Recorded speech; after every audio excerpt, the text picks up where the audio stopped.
नमस्कार दोस्तों, एक बार फिर से स्वागत है आपके अपने YouTube channel Ramen tech and banking YouTube channel में। जैसा कि दोस्तों आपको मालूम है, मैं इस यूट्यूब चैनल में लगातार आपके लिए banking update, CSP update, tips and other helpful information लेके आता रहता हूँ। जैसा कि दोस्तों आपको मालूम है, एपीएस सर्विस में लगातार बदलाव हो रहे हैं और जब भी हम अपने सीएसपी पोर्टल पर आधार कार्ड सर्विस पर कोई भी देने की कोशिश करते हैं तो उस पर काफ़ी सारी प्रॉब्लम आ रही है, काफ़ी सारे एरर सामने आ रहे हैं और वो तो एक सर्वर प्रॉब्लम होगी। लेकिन आज हम जो बात करने वाले हैं वो हमारी बैंकों के ऊपर है।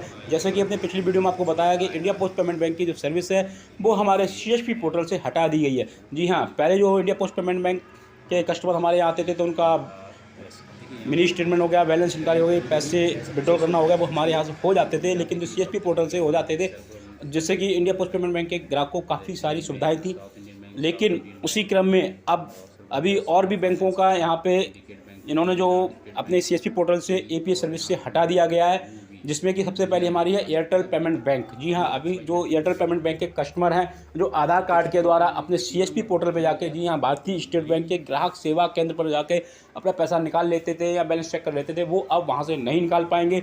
और सीएसपी ऑपरेटर को भी ये काफ़ी बैड न्यूज़ है। साथ में जो दूसरी बैंक है वो फिनो पेमेंट बैंक। जी हाँ, फिनो पेमेंट बैंक से भी अब जो भी कस्टमर है फिनो पेमेंट बैंक के, वो भी अब भारतीय स्टेट बैंक के ग्राहक सेवा केंद्र पर जाकर अपना कोई भी वर्क नहीं कर सकेंगे, क्योंकि वहाँ से इन बैंकों को हटा दिया गया है। जैसे इंडिया पोस्ट पेमेंट बैंक को हटाया गया, उसी तरीके से एपीएस पे स्टेट बैंक के सीएसपी पोर्टल से एयरटेल पेमेंट बैंक और फिनो पेमेंट बैंक को भी हटा दिया गया। कोई भी सेवा अब यहाँ से नहीं मिलने वाली है। इससे जो है जो हमारे इंडिया पोस्ट पेमेंट बैंक के, आपके एयरटेल पेमेंट बैंक के या फिनो पेमेंट बैंक के जो ग्राहक हैं उनको तो परेशानी होगी ही होगी, लेकिन सीएसपी वाई को भी काफ़ी प्रॉब्लम होने वाली है। क्योंकि सिंपल सी बात है, जब उनके जो कस्टमर है वो हमारे यहाँ कम हो जाएंगे और जब कम हो जाएंगे तो उनके ट्रांजेक्शन भी नहीं होंगे और ट्रांजेक्शन भी नहीं होंगे तो सिंपल सी बात है, कमीशन भी कम बनने वाला है। तो ऐसे में लगातार एपीएस सर्विस की सेवाएँ कम होती चली जा रही हैं। लगातार आए दिन बैंकों को कम किया जा रहा है। अगर देखा जाए तो इन बैंकों से इतना फ़र्क नहीं पड़ता। अगर इसी तरीके से स्टेट बैंक भी अपने प्राइवेट पोर्टल से एईपीएस सिस्टम बंद कर दे तो सीएसपी का भविष्य बेहतर हो सकता है, उसके ट्रांसफर पे भी असर पड़ सकता है।